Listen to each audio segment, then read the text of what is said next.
Good morning, ladies and gentlemen. Welcome to the Gemini Journalist. It is indeed an honor having you tapping in today, joining me while I continue to read and sway you away in fine Jamaican style. So, if you are indeed a first timer, you want to go ahead and hit the subscription button, tap the notification bell on. You don't want to miss out on all the goodies that transpire here on the Gemini Journalist. Now, if it is that you are returning subscribers, I hope at the end of the video you hit like, you ensure that you hit share, drop a comment down below. Whoever you are, drop a comment. If you have questions, feel free to reach out. I'm also including down below in the description the links to my social media platforms, so you can definitely check me out across all platforms. Currently, I am doing reads on TikTok as well. So if you are indeed a TikTok user, you want to head on over to TikTok and follow my author account where we are doing readings. Also, I am featuring reads not just of myself but of other authors, both kids books and adult books, different categories of reads. So definitely you want to go ahead and head on over and check that out. So without much delay, we are currently featuring here on the channel Call It What You Will, My Rape Story. This is my third novel, my third baby. This book is available on Amazon to purchase as an ebook copy or paperback. So if you are a big reader, you know anyone who loves to read, even if they don't like to read, just gift them the joy of reading. Once again, they're available as ebook copies and paperback. The links are down below in the description, so you can definitely head on down, tap on those links and reach over to the different platforms that are available there. So without delay, we are down to read number 18. Call it what you will, my rape story. Ashton Summer Boston. I thought I was going to be wrong once again, but I was wrong. Ashton Summer Boston. He was as handsome as they come, and eyes were hazel, dazzling like that of a snake, hooking you in a trance. He was barely taller than I, maybe 5 or 10 inches taller. Not very muscular. He wasn't much of a charmer, more of an introvert. He was. Sweet though, once you got to know him, and if he let you in, allowing you to know him. Ashton wasn't a Gabe, and he surely wasn't a Moses either. He was just different. He was Ashton. We dated for a bit. I never invited him to my place, nor shared my crazy past just yet, and didn't want to scare him away with my feisty self, so I tried to be as subtle as possible. He was very shy though, and not much of a talker, so I was the one doing most of the talking. We visited several historical sites and did a bunch of library visits, and he helped me research tons of interesting topics for my books. Ashton was really smart despite his quiet ways. We grew closer and closer, but I still refused to introduce him to my kids. Ashley was doing well with her new firm, and a sad, oh, you know that iPad kid. His mind changed as he grew older, and he decided to sign up for technology school. They both would have loved Ashton, but there was a wall still standing, and that would have been hard to tear down. I eventually shared my story with Ashton, and we were more like best buds more than anything ever. A few days passed, and I didn't hear from Ashton. And I just thought, oh well, another one bites the dust. Until he phoned me one morning, waking me from my sleep. I'm in the hospital, was all I heard him say.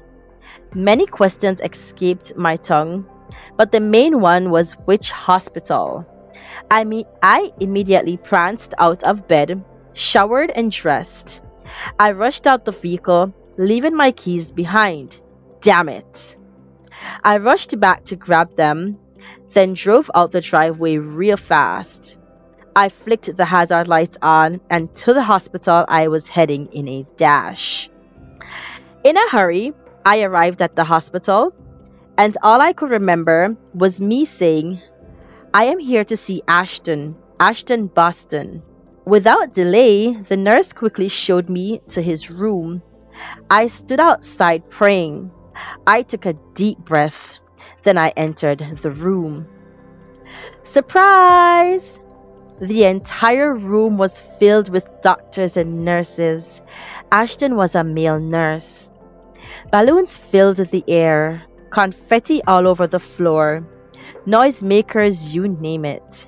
It was my birthday. I was officially the Big 5-0. That's not all.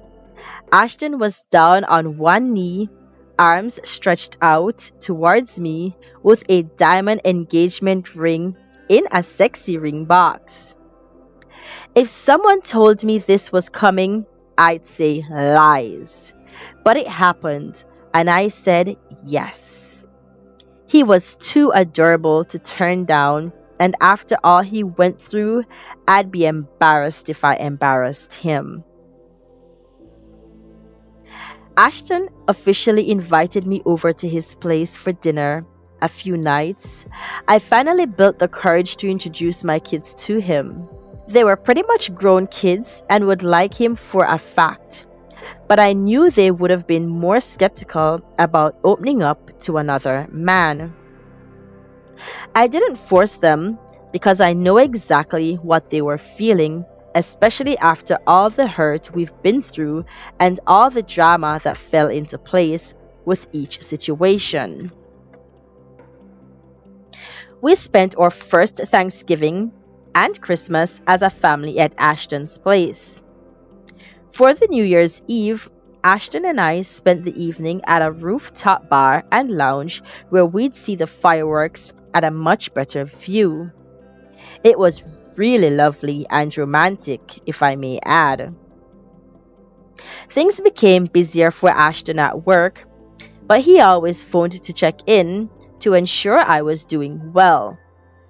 I enjoyed it very much, the attention, but I still didn't allow this to get to my head, and he knew better than to expect more out of me. Ashton never had kids. He never married, and he barely involved himself in relationships, especially of sexual kind. I can see where many would take him for granted, especially being such an introvert. They'd mistake him as being too soft, but me, I thought it was cute. The winter rush was over, and we were now going through spring together. I kept writing, published many more novels, and spent a lot of time with Ashton at his place. Another hobby I took on was gardening. Ashton treated me to my very own packets of seeds weekly and a huge farming plot out back. I lived on approximately 3 lovely acres of land, and his beautiful two-story house sat on only an acre. There was much room on that acre to do my floral gardening, and of course, I transformed the entire yard space to upgrade him with a nice barbecue stand and a fish pond, alongside a couple's hammock that hung from the oak trees. As for the other 2 acres, those were separated by a fencing company that Ashton hired to work with my creative ideas. This was just another hobby, of course, so 1 acre was used for crop farming, while the other acre I sectioned it off for the rearing of animals. I reared ducks, horses, cattle, chickens, and turkey. They all had their sole purpose. Eggs gathered from our ducks and chickens for breakfast, and baking. Oh, I loved to bake a good cake and cookies. Cow's milk was also used in baking and as a beverage sometimes served with breakfast. As for the horses, that was where Ashton's time off from work came into play. We rode the horses out to the horizon at sunset on Sundays and most weekends. It was a beautiful little adventure escape. Ashton and I started settling down more, took the time each evening to make the necessary plans for our wedding. Whenever he'd work late, he phoned to prepare over the phone. I had to cut him off and told him it was okay, that he could catch up on whatever work he could. Then, when he gets home, we would take things a step at a time. He was such a beautiful soul. All right, ladies and gentlemen, thank you so much for tapping in. That was indeed read number 18 of my third baby. That is Call It What You Will, My Rape Story. Once again, these novels are available on Amazon for purchase. You can definitely go ahead and check out the links down below in the description. I do have the novels available as ebooks or paperback, whatever suits your reading needs. Remember, while you're gifting yourself, you definitely want to gift yourself a friend or family, whoever it is, it does not matter. Gift the joy of reading today. I also have included down below in the description the links to my social media platforms. If you are indeed a TikTok user, you want to head on over to TikTok and check out the reads there as well. Currently, I am indeed featuring a marginalized voice, and that is by Reginald Williams. So definitely go ahead and check out all the links that I have included down below in the description. So that has basically brought us down to the read of Call It What You Will, My Rape Story, read number 18 on this Thursday morning. Remember, guys, every Tuesday and Thursday at 6 a.m. Eastern Standard Time, a new book drops, a new read drops for your entertainment, pleasure purposes. And of course, on Sundays at 6 p.m., it's like our little wine and dine segment to the channel. So you definitely want to go ahead and check that out, because we do have memoirs and poetry reads that are done once again on Sundays at 6 p.m. Eastern Standard Time. So it was indeed having you here, an honor having you here today. Remember to hit like. If you have not yet subscribed, you want to go ahead and hit subscribe. Turn the notification bell on. Remember to hit share. Get all your friends and family joining you here on the journey with me as a Jamaican author. Guys, have yourselves a wonderful rest of this Thursday. I will definitely see you again on Sunday. Remember, reads again back on Tuesday. Stay safe, stay blessed, walk good in Jamaican style. See you soon.